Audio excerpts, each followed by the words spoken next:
तो भाई लोग कैसे हो। आज मैं आप लोग के सामने एक हॉरर स्टोरी लेके आया हूँ, दलदल के नीचे। चलिए कहानी स्टार्ट करते हैं। दलदल जो उसमें फंस जाए उसके लिए भयानक मौत, लेकिन उन पांचों को तो वह दलदल खुद अपने पास खींच लाई मौत बनकर। दिसंबर की वह ठिठुरती रात, बारिश की बूंदाबांदी और रह रहकर गरज उठती बिजली जिस्म में कंपकपी सी पैदा कर रही थी। घनघोर अंधकार में साए साए करते पेड़ों की आवाज़ जहाँ रोंगटे खड़े कर रही थी। जल्दी करो चेंटा, बोरा बाहर निकालो। ये किसी अकेले की बस का रोग नहीं है रोहन, हम पांचों को ही मशक्क़त करनी पड़ेगी। मेरी हिम्मत नहीं होगी डीडी, आई एम सॉरी। चेंटे, बाली, रोहन तुम आओ। डिक्की से ठूंस कर रखे बोरे को बाहर निकाला गया। इसे मारने में इतनी तकलीफ नहीं हुई जितनी इसकी लाश को ठिकाने लगाने में हो रही है। पहले से ही खुदे पड़े गड्ढे में फेंक दिया गया बोरे को, फिर मिट्टी से भर दिया गया उस गड्ढे को। तूफान का सीना चिरती हिचकोले लेती हुई कार वापस लौट पड़ी। शुक्र है सब काम आसानी से निपट गया। अभी नहीं बाली, अभी से ऐसा मत सोचो। अपने ख्याल से भले ही अपना काम हमने आसानी से निपटा लिया हो, पता बाद में चलेगा। डीडी ठीक कह रहा है बाली। और अगले दिन सुबह ही उनकी समस्त सावधानियां की पोल खुल गई। डीडी डीडी, लो बाली भी आ गया। वह लिफाफा कहाँ है बाली, जो आज सुबह आँख खुलते ही तुम्हें मिला होगा? क्या मतलब, क्या तुम सबको भी? उफ। बाली ने भी लिफाफे में से निकली तस्वीर मेज पर डाल दी। हमारी लाख सावधानी के बाद भी हमारे एक एक पल की तस्वीरें खींची जाती रही है डीडी। और कल रात तुम कह रहे थे कि सब काम आसानी से निपट गया, देखा? किसी की इस हरकत की तो सपने में भी उम्मीद नहीं थी मुझे। कल रात रह रहकर बिजली चमक रही थी, उसी दौरान ये तस्वीर खींची गई होगी। इस बहस में पढ़ने से अब कोई फ़ायदा नहीं। सोचना यह है कि उसका अगला कदम क्या होगा। चेंटा तेजी के साथ बोला, ब्लैकमेलिंग। निसंदेह ब्लैकमेल करेगा वो हमें। पुलिस के हवाले करना होता तो तस्वीरें यहाँ नहीं वहीं भेजता। कुछ सोचती हुई अनु के मुंह से एकाएक निकला, मेरे ख्याल में हम उससे बेकार ही डर रहे हैं। इन तस्वीरों में कहीं भी लाश नहीं दिखाई पड़ रही, और ज़रूरी नहीं कि बोरे में लाश ही हो। आज रात को हमें फिर लाश वाली जगह खोदनी पड़ेगी, यानी कब्र। मेरे ख्याल में अब हमें लाश वहाँ नहीं मिलने वाली, लेकिन कब्र तो पहले ही खुदी पड़ी थी। उफ, वह लाश उसने अपने कब्जे में कर ली है, जो अगर पुलिस के पास पहुंच जाए तो हम पांचों की गर्दनों में फंदे कस जाएंगे। हमारे लिए ये एक गंभीर स्थिति पैदा हो गई है डीडी, लेकिन फिलहाल यहाँ से चलो। और कार की ड्राइविंग सीट की ओर बढ़ता हुआ चेंटा बुरी तरह से चौंक पड़ा। यह लिफाफा कहाँ से आया यहाँ? क्या लिखा है चेंटे? पढ़ इसे जोर से। पत्र पढ़ते हुए चेंटे के माथे पर पसीने की बूंदें चुहचुहाने लगी। लाश मेरे कब्जे में है। लाश की वापसी की कीमत की पहली किस्त बाली के हाथों की 10 उंगलियां। उंगलियां? बाली के चेहरे का रंग उड़ गया। चेंटे ने आगे बढ़ा। 2 घंटे बाद यहाँ से उत्तर की ओर काली दलदल में उंगलियों को रोहन लाकर फेंकेगा। अगर ऐसा ना हुआ तो अगले दिन एक शानदार तोहफे के लिए तैयार रहना। दलदल के नीचे। दलदल के नीचे, यह क्या नाम हुआ? पत्र पढ़ते ही सबकी बुद्धि उलट गई। बाली भेड़िए के समान गुर्रा उठा। दलदल के नीचे, साला उल्लू का पट्ठा। अगर सामने पड़ जाए तो जिस्म की बोटी बोटी अलग कर दूं, लेकिन फिलहाल तो उसने तुम्हारे हाथों की 10 उंगलियों की डिमांड की है बाली। अनु का चेहरा फक पड़ गया। ओह, जिस तोहफे का जिक्र उसने किया है वह लाश के सिवाय दूसरा कोई नहीं हो सकता, जो वह अपनी डिमांड पूरी न होने की स्थिति में किसी भी पुलिस स्टेशन में पहुंचा देने वाला है। सिकुड़ गई बाली की आंखें। तो चेंटा का स्वर गंभीर हो उठा, उसकी डिमांड हमें पूरी करनी होगी। क्या बकते हो चेंटे? हम सब की गर्दनें बचाने के लिए तुम्हें अपनी उंगलियां रोहन को देनी होगी बाली। पागल हो गए हो क्या तुम भी डीडी? आतंक से फट पड़ा बाली। और ये तुम चारों ने मुझे घेर क्यों लिया है? ताकि तुम भाग ना जाओ बाली। समझने की चेष्टा करो बाली, हम मजबूर हैं। अचानक दहशत से कांपता हुआ बाली बलक की सी तेजी के साथ झपट पड़ा उन पर। नहीं, मेरे साथ ऐसा नहीं कर सकते तुम। उफ, चीख पड़ा डीडी। चेंटे रोक उसे। रुक जा बाली। रोहन ने लपक लिया उसे। हम सबको मुसीबत में छोड़कर भाग रहा था बाली। दोनों गुत्थम गुत्था हुए नीचे गिर पड़े। इसे छोड़ना मत रोहन। आनन फानन में ही चारों ने मिलकर पुलंदा बांध दिया उसका। चेंटे जल्दी कर, काट उंगलियां। बिजली की तेजी के साथ नीचे आया चेंटे के हाथ में थमा गंडासा। गंडासा एक बार फिर लहराया और बाली के मुंह से निकलने वाली चीख से थर्रा उठे सब के सब। दर्द की अधिकता के कारण होश को बैठा बाली और एक पल के लिए जैसे सब भूतों में बदल गए। सर्वप्रथम डीडी ने अपने होश संभाले। रोहन, बाली की 10 उंगलियों को उठाकर एक रुमाल में बांध लो। लेकिन बाली का क्या होगा? चेंटे, कार में से फर्स्ट एड बॉक्स निकाल कर इसकी ड्रेसिंग कर दो। न जाने क्यों बाली की उंगलियां एकत्रित करते समय रोहन के हाथ थरथर कांप रहे थे। उफ! चेंटे ने बाली के हाथ की ड्रेसिंग करके उसे कार की पिछली सीट पर डाल दिया। रोहन, बाली की उंगलियां लेकर अब तुम्हें काली दलदल पहुंचना है। लेकिन अगर दलदल के नीचे ने मुझ पर जानलेवा हमला कर दिया तो उसके लिए ये गंडासा अपने कपड़ों में छिपा कर रखो। हम तुम्हारा यहीं इंतजार करेंगे रोहन। केवल 10 मिनट ही बाद रोहन लौट आया। उंगलियां काली दलदल में फेंकने के बाद मैं एक पल भी वहां नहीं रुका। रुकता भी कैसे? हर पल मौत सी झपटती लग रही थी मुझ पर। उसके बाद वे वापस लौट पड़े और लौट पड़ा था वह साया भी, जिसकी आंखों में थी एक खौफनाक चमक और दिल में थी नफरत ही नफरत। 2 दिन बाद बाली को होश आया तो वह अपनी दुर्दशा देख पागल सा हो गया। लेकिन हम सब की जान बचाने का यही एक उपाय था बाली, सिर्फ यही एक। नहीं नहीं। और तीसरे दिन डीडी को डाक से मिले उस पत्र ने उनके छक्के छुड़ा दिए। रोहन की जीप की डिमांड की है इस बार उसने। मेरी जीप? उफ! जीप! आतंक से पीला पड़ गया रोहन का चेहरा। मैं अपनी जीप नहीं दूंगा। उसने सिर्फ 1 घंटे में जीप काली दलदल में फेंकने का समय दिया है, वरना वह लाश का तोहफा। अचानक अट्ठास कर उठा बाली। नहीं, जीप तो तुझे भी देनी होगी रोहन। कुत्तों की तरह टूट पड़े सब रोहन पर। नहीं, अब चेंटे, मुंह खोल इसका। डीडी ने चाकू के एक ही झटके से काट डाली जीभ रोहन की। जीभ काली दलदल में फेंकने का काम इस बार चेंटे को करना है। जरूर करूँगा। डीडी के फार्म हाउस से कार लेकर निकल पड़ा चेंटा। चेक पोस्ट रोको। और यह क्या है? कुछ नहीं। जेब में रखी उस वस्तु को देखते ही इंस्पेक्टर की समस्त नसें झंझना उठी। जीभ बाज की तरह झपट ली जीभ चेंटा ने और ओफ! आंधी तूफान की तरह दौड़ाता चला गया चेंटा कार को। इंस्पेक्टर ने जीप पीछे लगा दी है। उबड़ खाबड़ पगडंडी पर कई कई फुट उछलती कार काली दलदल की ओर बढ़ रही थी। ये मुसीबत भी अभी टूटनी थी। एक धचके से रुक गई कार। काली दलदल और जीप लेकर जल्दी से काली दलदल की ओर बढ़ा चेंटा। जीप को काली दलदल में उछाल फेंका उसने और अचानक उछल पड़ा वह। दलदल में एकाएक फूटने लगे हैं बुलबुले। क्या है दलदल के नीचे?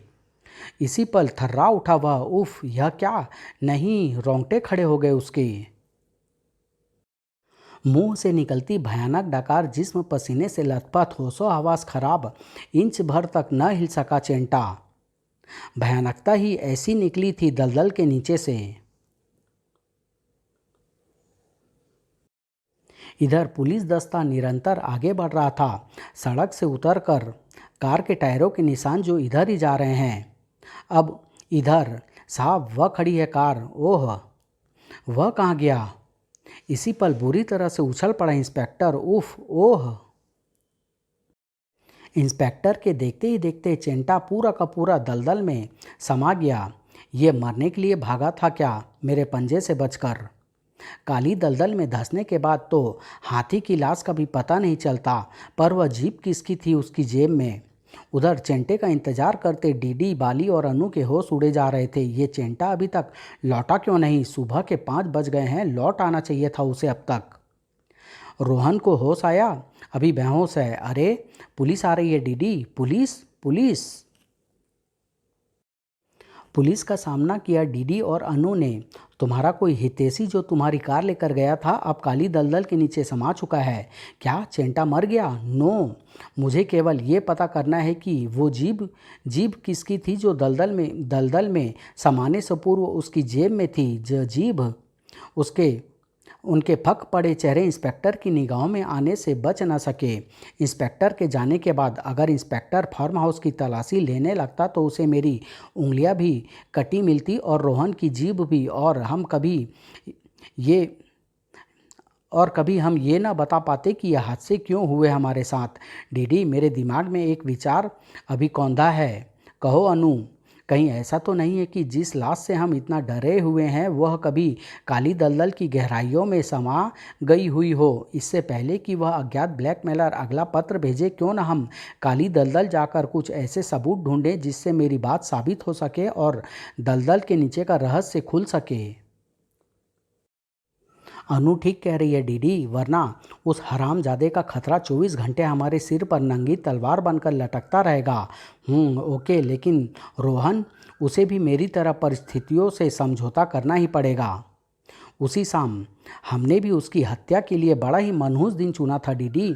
मनहूस वह दिन नहीं अनु, बल्कि हमारे इरादे थे। तीनों एक स्थान पर पहुंचकर रुके। यह वह स्थान है जहां हमने लाश वाला बोरा दबाया था, लेकिन यहाँ से किसी बोरे के घसीटे जाने की निशान मिलने की उम्मीद मत करना अनु। जानती हूँ उस दिन बारिश का मौसम था, कोई भी निशान नहीं बचा रहा होगा। आगे बढ़ो। हवा साए साए करती चल रही थी। काली दलदल के पास ऐसा कोई सबूत नहीं मिल रहा जिससे साबित हो कि वह लाश इसी दलदल में है। और मैं सोच रहा हूँ कि आखिर चेंटा दलदल में कैसे पहुँच गया।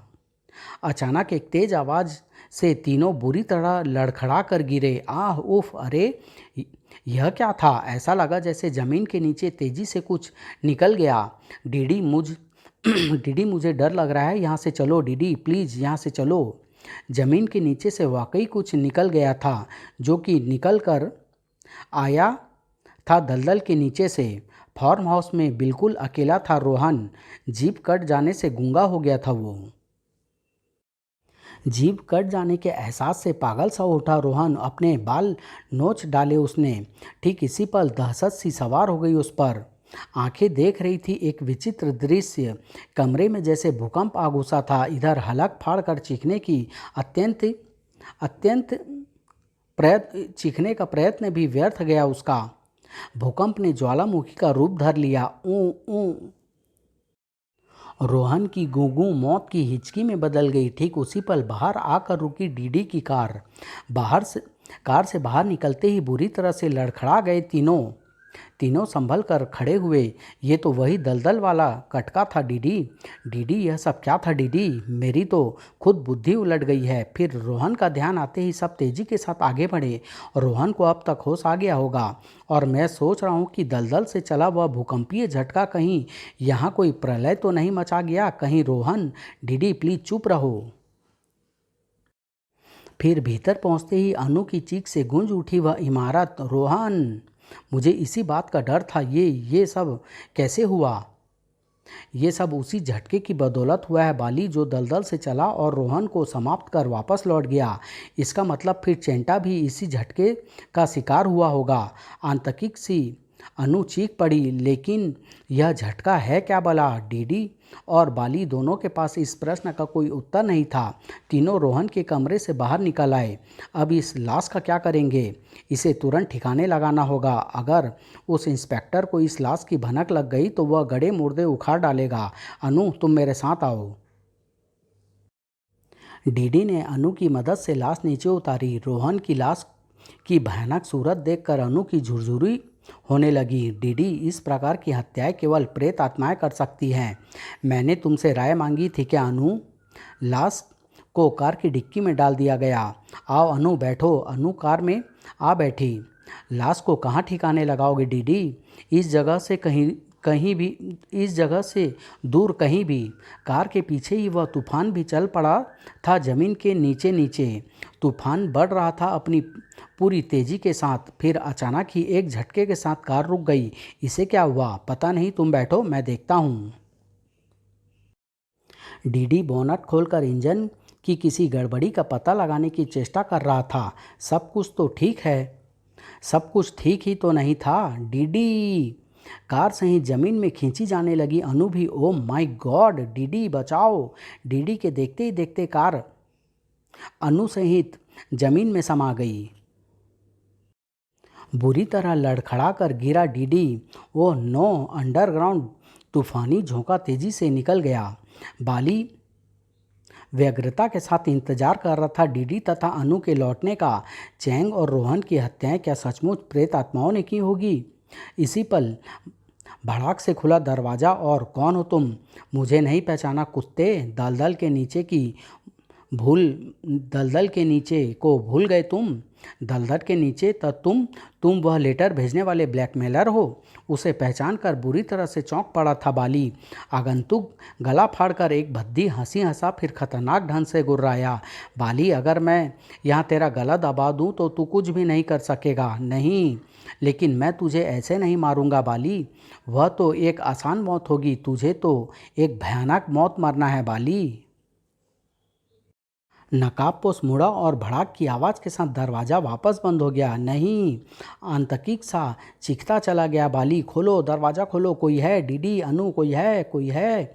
नकाबपोश भी न जाने कहाँ गायब हो चुका था। तूफान ने बाली के कमरे का रुख कर लिया था। फट पड़ा तूफान। नहीं! मौत की आहट ने पागल कर दिया बाली को। नहीं, बचाओ, रोको, इसे रोको। हवा के झोंके के समान डीडी ने कमरे में प्रवेश किया। बाली, बाली, बाली, डीडी!